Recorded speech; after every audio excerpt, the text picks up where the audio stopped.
विद्वान अंकित शास्त्री कुड़ीला वह अपनी शंका पूज्य श्री के सामने रखने जा रहे हैं ताकि उनको समीचीन समाधान प्राप्त हो।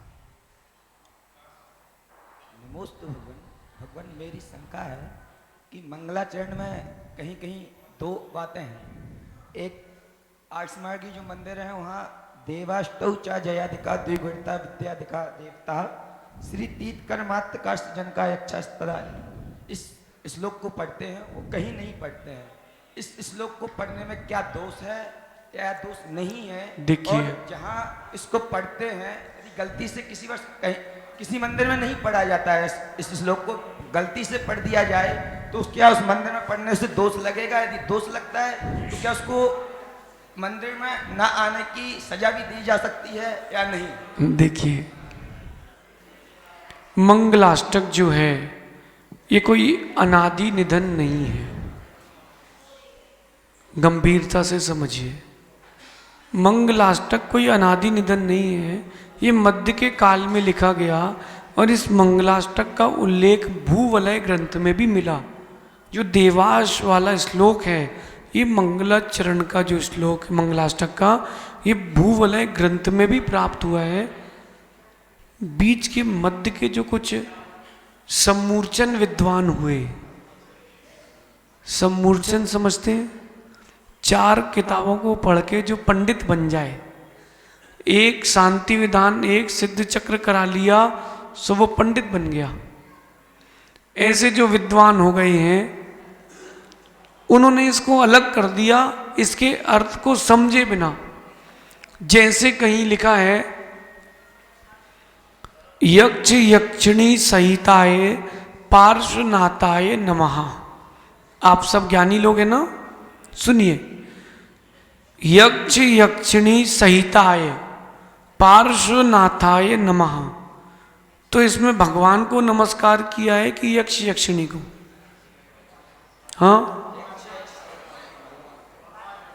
यक्ष यक्षिणी सहिताय मतलब जो यक्ष यक्षिणी परिकर सहित भगवान की प्रतिमा है उसके लिए नमस्कार है, ना कि सरागी देवी।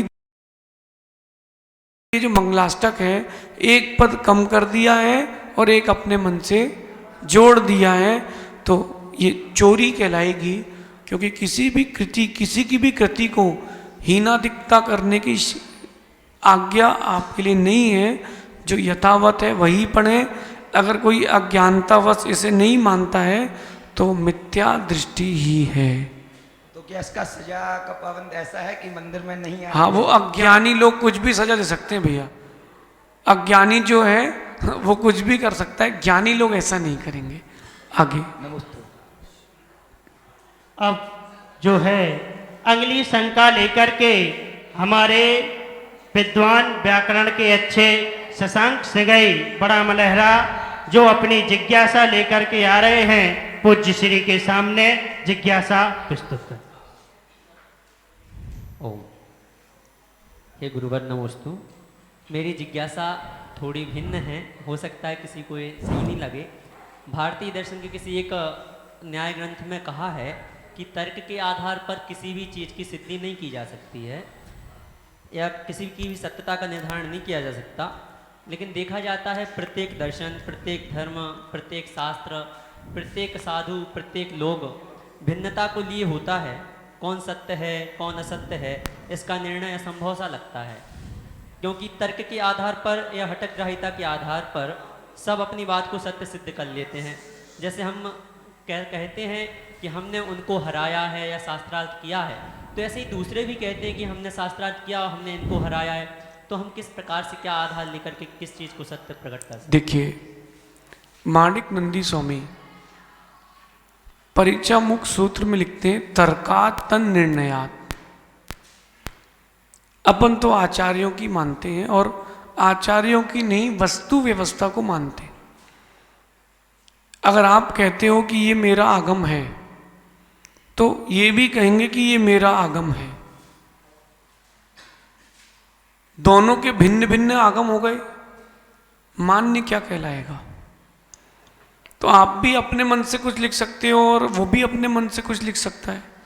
तो माणिक नंदी गोस्वामी कहते हैं तर्कात निर्णयात, तर्क से अपन निर्णय करेंगे और कुतर्क नहीं, हेतु नहीं, हेतुआभास नहीं, तर्क होना चाहिए।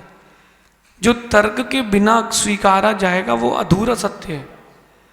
जिन आगम जो भी व्याख्या करता है वो बिना तर्क के नहीं होती। तर्क आपको ना बने तो आप ना दें। सभी विद्वान ध्यान से सुने, शास्त्री कर लेने से अपन पंडित नहीं बन गए और कहीं आप अपनी बात सत्य साबित नहीं कर पाए तो आपका सर झुक नीचा नहीं होगा, आपका सर नहीं जिन शासन का सर झुकेगा। इसलिए जब तक ज्ञाता ना बने तब तक वक्ता ना बने, तब तक तर्क प्रस्तुत ना करें। इसलिए मेरा आपसे कहना है शास्त्री जी, तर्क से ही निर्णय होगा और निर्णय तर्क से होगा, लेकिन वो तर्क कुतर्क नहीं होना चाहिए। जैसे लोग कहते हैं कि महाराज जी आप केस लॉन्च क्यों करते हो, तो हमने कहा भाई याचना करना पड़ती है।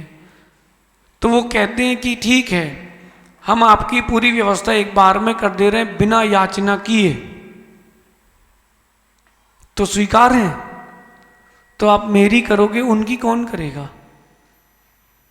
तर्क ये होता है जो व्याप्ति में उसका संगठन होना चाहिए। जो प्रश्न है, जो भी प्रश्न आपके समक्ष आ रहा है उसमें व्याप्ति घटित होना चाहिए, तब वो तर्क सही होगा। कभी मौका मिले तो परीक्षा मुक्त सूत्र पढ़ना, और परीक्षा मुक्त सूत्र के द्वितीय तृतीय परिच्छेद से जो गंभीर विषय प्रारंभ होता है वो आपके ज्ञान की वृद्धि करेगा। बिना तर्क के कोई सिद्धि नहीं। इसलिए प्रयास ये करें कि अपनी तर्कणा शक्ति को बढ़ाएं। कहते हैं कि ये कौन माला फेर रहा है भैया। कहते हैं कि तलवार जितनी घुमाओगे कलाई उतनी लचकती है, कलाई में उतनी लचक आएगी जितनी आप तलवार घुमाओगे। अथवा माँ आटा उसना ना, तो आटे को नरम कैसे करते हैं,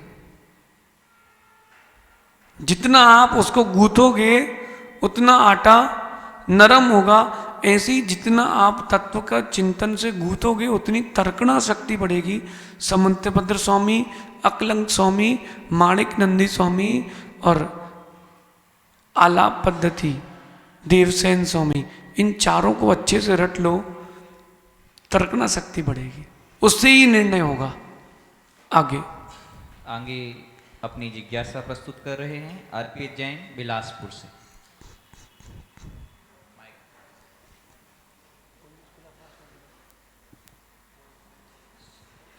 गुरु जी के चरणों में बारंबार नमोस्तु। महाराज जी मेरी जिज्ञासा यह है कि आज हम देखते हैं समाज में, जैन समाज में बहुत सारे भेद होते जा रहे हैं। उन्हीं भेदों में कुछ भेद आते हैं, परवाल, पोरवाल, फासलीवाल, वाकलीवाल, तो इनका उत्गम कहाँ से हुआ है और क्या हमको इन सब में पढ़ना चाहिए क्या? देखिए ये गोत्र बनाए गए हैं, ये गोत्र पहले भी थे। अपन प्रारंभ से प्रारंभ करते हैं। जब 72 जोड़ों को इस भरत क्षेत्र पर विजयार्थ गुफा से लाया जाता है तब कितने गोत्र थे? तब तो 72 तो जोड़े ही थे। कितने? 72 तो जोड़े ही थे। और उसमें गोत्र कितने लगाओगे आप? ये गोत्र बनते कैसे देखिए। एक होते हैं पद्मावती पोरवाल, एक होते हैं परवार, है ना, एक खंडेलवाल, एक हुम्मड़, ठीक है। फिर गोला पूरब, गोला लारे, गोल सिंगारे, खरौआ, लबेचू, नेमी और सराक। भिन्न भिन्न प्रांतों में जो उत्पन्न होते हैं वो अपने गोत्र को लेकर के चलते हैं, यानी प्रांत की संस्कृति को। पद्मावती पुर वाले वो क्या हो गए? पद्मावती पोरवाल। यहां कोई परवार समाज से है तो देखो उसमें कहते हैं कि कौन सी मूरी है आपकी, इनकी है भारू मूरी भारिल, ठीक है ना। तो ये कि उन्होंने बोला है कि भारा मूरी की भारू मूरी, इनकी भारू मूरी, और गोत्र क्या है भैया, हम भारिल लें, सुनो। तो भारिल, तो यहां कह रहे हैं मूरी यानी मूली, ये मूल निवासी इनके वंशज गुजरात के थे। तो भारू नाम का गांव था, वहां के मूरी यानी मूली हैं, वहां के मूल निवासी हैं। और भारिल जो इनके ग्रुप था, उनके ग्रुप का भारिल इन्होंने गोत्र निर्णय कर लिया। आपका क्या है महाराज श्री? लोटा मूरी कासल गोत्र, लोटा स्थान है कोई वो? हाँ, इनका लोटा मूरी, यानी लोटा जो एक गांव था वहां के मूल निवासी, क्योंकि सभी गुजरात छोड़ करके जब आए तो ये लोटा मूरी यानी मूली, मूल निवासी। हाँ, अपन परिवार कहलाते हैं। हमसे गुरुजी ने पूछा तुम अब कौन से जैन हो प्रारंभ में, हमने कहा जैन वाले जैन है। तो बोले कौन से वाले, हमने कहा हमें नहीं पता। बोले पता करो। अपन ने पता करवाया, अपन कौन से वाले जैन हैं, तो इन्होंने कहा परिवार जैन। तो हमने कहा जैसे परिवार जैन। बोले परिवार नहीं परिवार। तो बोले तुम क्या समझते हो ये क्या है? हमने कहा जहां माता पिता और बच्चे साथ में रहे वो परिवार, सो परिवार जैन। बाद में मालूम चला कि गोत्र है, इन गोत्रों का आगम में महत्व है। लेकिन इतना ध्यान रखना, चक्रवर्ती विवाह करता है तो गोत्र मिला के नहीं करता। चक्रवर्ती कहां गोत्र मिलाएगा 96,000 से? होता क्या, जब ये स्वयंवर की प्रथा चालू हुई राजा कंपन से, तो भरत चक्रवर्ती ने कहा कि ये राजा अकंपन स्वयंवर के प्रवर्तक हुए हैं, वहां मिलाया था गोत्र। तो महाराज श्री गोत्र को परिहार से ने कि हम अपने कुटुंब से बचना चाह रहे हैं, ये श्री गोत्र को परिहार से, पंडित जी एक मिनट, गोत्र मिलाया था उसने? नहीं मिलाया था। सगोत्री में शादी नहीं करना चाहिए, उससे आपके वंश की वृद्धि कम होगी, ये आपकी जीन्स में इफेक्ट देगा। लेकिन अब आजकल परवार खंडेलवाल पोरवाल में नहीं करना। ये पहले के लोग क्यों नहीं करते थे शादी? क्योंकि उनकी संस्कृति भिन्न रहती, इनकी भिन्न रहती है। बाकी मुझे तो नहीं लगता कि कोई दोष है, क्योंकि मुट्ठी भर हम बचे हैं। अब मुट्ठी भी छोड़ करके चुल्लू भर बच रहे हैं, चुल्लू भी छोड़कर बूंद बराबर होंगे, फिर तुम कहाँ गोत्र मिलाते रहोगे? ये गोत्रों को माने तो, लेकिन इसकी रूढ़ी बना करके ना जिए। आगे पूज्य महाराज श्री के गृहस्थ जीवन के पिता श्री राजेश जैन जी जबलपुर से पधारे हैं। अगली जिज्ञासा वह प्रस्तुत कर रहे हैं। सौभाग्य हम एक बार करतल ध्वनि से उनका यहाँ स्वागत करते हैं। नमस्ते महाराज। महाराज जी,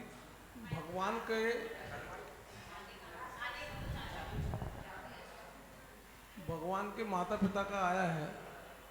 भगवान के माता पिता नियम से भव्य होते हैं और आने वाली कम पर्याय में निर्माण होता है जी। तो भारत में जितने मुनि भगवान महावीर स्वामी के बाद हुए हैं, जितने आचार्य हुए हैं, इनके माता पिता का कुछ स्थान है? नमस्ते महाराज। देखिए, कथन तो तीर्थंकरों के माता पिता का ही आया है। क्यों आया है? आगम में एक जगह उल्लेख मिलता है कि जो तीर्थंकर बालक को, तीर्थंकर मुनि को एक बार स्पर्श कर लेता है, जो तीर्थंकर बालक को, तीर्थंकर की पर्याय की बात चल रही है, मुनि में अवस्था में, बाल्य अवस्था में स्पर्श कर लेता है, उसके अधिक से अधिक 3 भाव बचते हैं। कितने? साक्षात तीर्थंकर की बात चल रही, प्रतिमा की नहीं। लेकिन आचार्यों मुनियों के माता पिता के लिए ऐसे कोई वर्णन नहीं आया, लेकिन वो निश्चित पुण्यात्मा लोग हैं जिनके गर्भ में मोक्ष मार्ग को प्रवर्तन करने वाली संतानों का जन्म होता है। अब अगर वो चाहते हैं कि वो निकट भव्य हों, तो उनको अपना स्वयं का पुरुषार्थ करना पड़ेगा। कुंद आचार्य को जिनने जन्म दिया, बड़े प्रसिद्ध आचार्य विद्यासागर जी तक, चाहे कुंद स्वामी हो, चाहे भद्रबाहु स्वामी हो, चाहे गोवर्धन स्वामी हो, जब तक उनके माता पिता का स्वयं का पुरुषार्थ नहीं होगा, उनके लिए निमित्त क्या कार्यकारी होगा। लेकिन इतना ध्यान रखना, अभव्य की कभी संतान तीर्थंकर नहीं होगी, भव्यों की ही संतान तीर्थंकर होगी। क्योंकि माता पिता 169 पुरुषों महापुरुषों में उनकी गिनती निकट भव्य जीवों में आती है। वर्तमान में जो माता पिता मुनियों के, आरिका माता जी के, त्यागी वृंदों के हैं, उनके लिए उपदेश है, संदेश है कि आपकी संतान ने तो आपका कल्याण, अपना कल्याण कर लिया। पहले वो अपने आपके नाम से जीते थे, अब वो आप उनके नाम से जी रहे हो। अब आपका कर्तव्य बनता है कि वो दिन फिर से आए कि ये दिन लोग आपकी संतान को आपके नाम से जाने। अब आपका कर्तव्य बनता है कि वो पुरुषार्थ स्वयं में प्रारंभ करें, क्योंकि इस काल में अपना अपना निर्वाण, अपना अपना लोटा सबको छानना है। नमोस्तु महाराज जी। अगली जिज्ञासा प्रस्तुत कर रहे हैं, आप कुछ कह रही हैं? जी जी महाराज बोलिए। जी, विराट का कहना ये है कि आप गुरु चाचू से आदित्य सागर जी कैसे बने? देखो बेटा, महाराज बनने के लिए सिर्फ वैराग्य चाहिए। क्या चाहिए? जब कभी आपको आपकी माँ डांटती है तो बुरा लगता है ना, जब कभी आपसे कोई गलती हो जाए तो रोना आता है ना, हाँ कि ना? बेटा, जब जीवन में अच्छे बुरे दिन आते हैं तब व्यक्ति को शिक्षा लेना चाहिए और उन शिक्षा लेकर के आगे बढ़ना चाहिए। अगर तुमको विराट से विराट सागर बनना है तो तुमको प्रवचन सुनना चाहिए, शांति का जीवन जीना चाहिए, अपने आप वैराग्य उत्पन्न हो जाएगा। अंतिम प्रश्न कर लें। भैया आकाश जैन अपनी जिज्ञासा प्रस्तुत कर रहे हैं। पूज्य श्रुत संवेगी एवं पुनीत के चरणों में बारंबार नमोस्तु। महाराज श्री, मेरा प्रश्न कुछ पंक्तियों के माध्यम से है कि व्यामोह से मोहित जग में मोक्ष मार्ग की आशा है, निज स्वार्थ से डूबे जग में प्रेम त्याग की भाषा है। कोई पूछेगर तुमसे आकर साधु किनको कहते हैं, तो कहना आदित्य गुरु की चर्या ही संतों की परिभाषा है।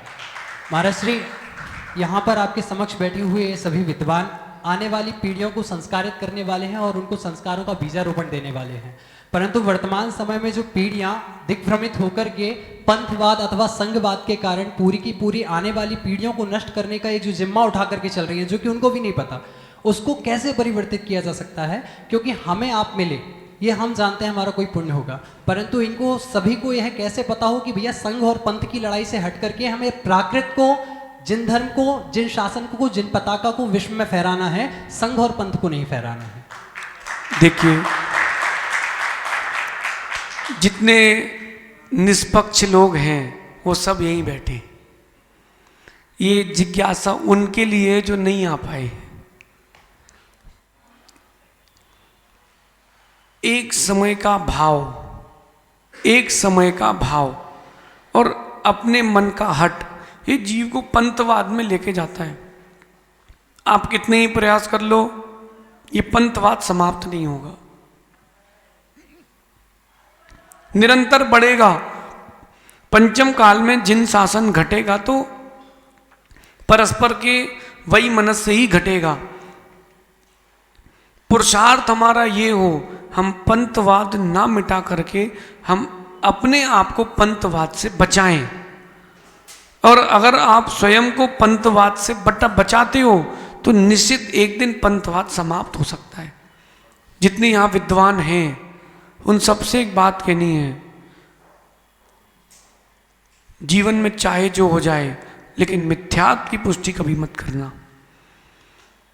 आप जिस संस्था में पढ़ते हो संस्था वाले निकाल दे, स्वीकार लेना, लेकिन अपने सम्यक से कभी च्युत मत होना।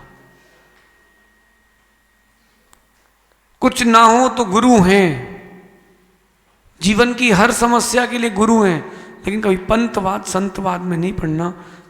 समय बहुत अल्प है, आयु बहुत अल्प है और सम्यक को कांच की तरह हल्के से धक्के से टूट जाता है। अगर आप चाहते हो कि प्राकृत भाषा के साथ साथ जिन आगम के निष्णात विद्वान बनो, ये आप पंथ के व्यामोह से दूर रहना।